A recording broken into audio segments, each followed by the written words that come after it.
Assalamualaikum warahmatullahi wabarakatuh. Yang saya hormati Ketua Yayasan Pondok Pesantren Zainul Hasan Genggong, Kiai Haji Muhammad Hasan Mutawakil Alumni SHMM. Yang saya hormati Bapak Rektor Universitas Zainul Hasan Genggong, Dr. Abdul Aziz Wahab BAMAG. Yang saya hormati Dekan Fakultas Tarbiyah Bapak Ahmad Humaidi MPDI. Yang saya hormati Kaprodi Pendidikan Agama Islam Ibu Kustiana Arisanti MPDI. Dan yang saya hormati dosen pengampu mata kuliah usul fikih yakni Ibu Milaila Mawafirah MPD. Perkenalkan, nama saya Zazkiatul Aldawiyah, Prodi PAI dari kelas 3D.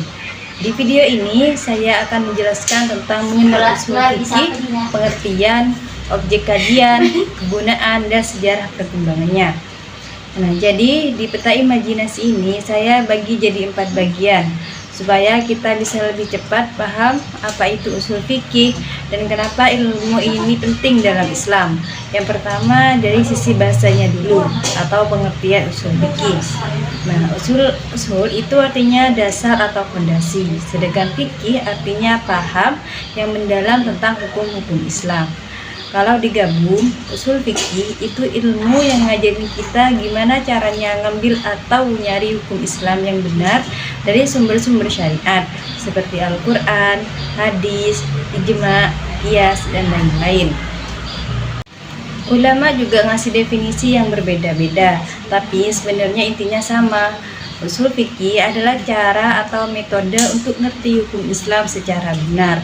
Nah, kalau fikih itu hasil hukumnya, misal sholat itu wajib, maka usul fikih itu cara mengetahui bahwa sholat itu wajib.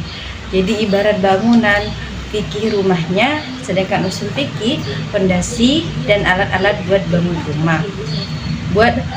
Sedangkan usul fikih fondasi dan alat-alat buat bangun rumahnya. Nah, yang kedua, objek kajian usul fikih.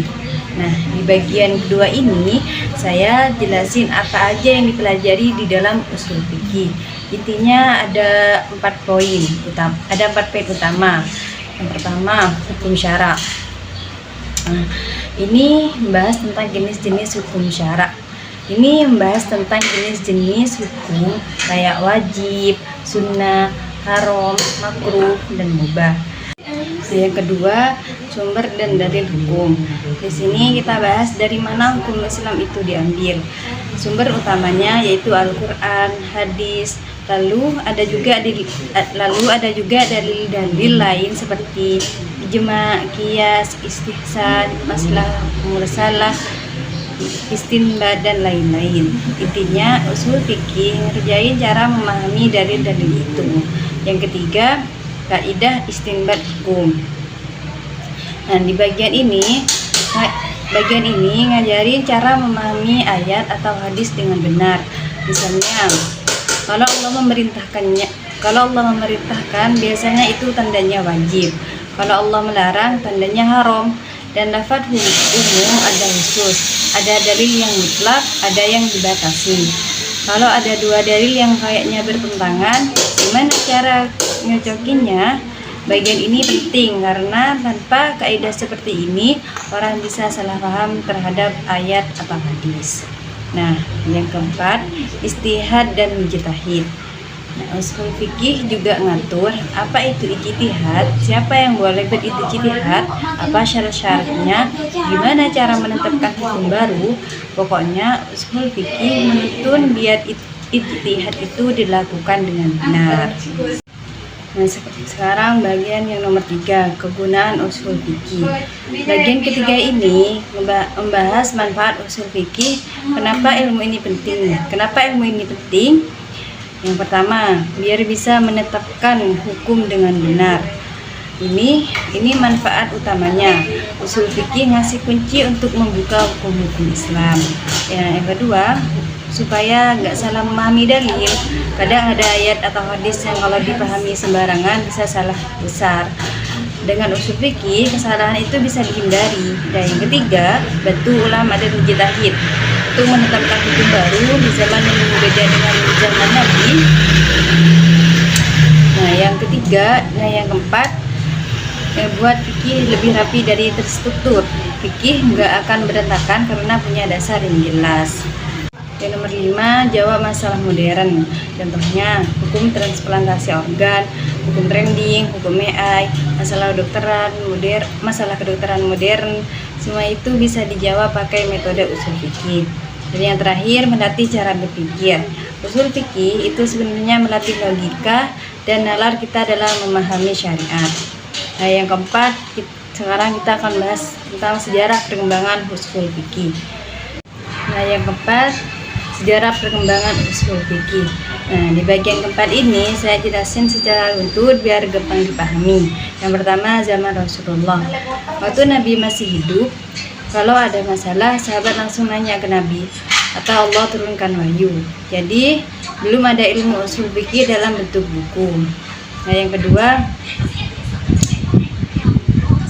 zaman sahabat. Setelah Nabi wafat, sahabat mulai berijtihad. Kalau gak ada dalil, mereka pakai penalaran. Contoh paling terkenal adalah kisah 2 sahabat tayamum dalam perjalanan. Satu ngulang sholat, satunya enggak, dan Nabi membenarkan dua-duanya. Ini bukti bahwa ijtihad sudah dipakai sejak awal. Nah, yang ketiga, zaman tabi'in. Islam makin luas, muncul budaya baru, kasus makin banyak. Dari sini ijtihad makin berkembang. Dan yang keempat, zaman Imam Mujtahid. Muncul tokoh-tokoh besar kayak Imam Abu Hanifah, Imam Malik, Imam Syafi'i, dan Imam Ahmad. Mereka punya metode istinbat masing-masing. Nah, yang kelima, kodifikasi usul fikih. Nah, kodifikasi usul fikih. Tokoh utamanya adalah Imam Syafi'i. Beliau nulis buku Ar-Risalah, buku pertama yang formal membahas usul fikih. Sejak itu, usul fikih berkembang jadi ilmu yang lengkap. Nah, jadi itu penjelasan dari peta imajinasi tentang usul fikih yang sudah saya buat. Semoga bisa membantu kita lebih paham tentang gimana hukum Islam itu digali dengan cara yang benar dan sistematis. Mungkin hanya ini yang bisa kami jelaskan, lebihnya mohon maaf. Wassalamualaikum warahmatullahi wabarakatuh.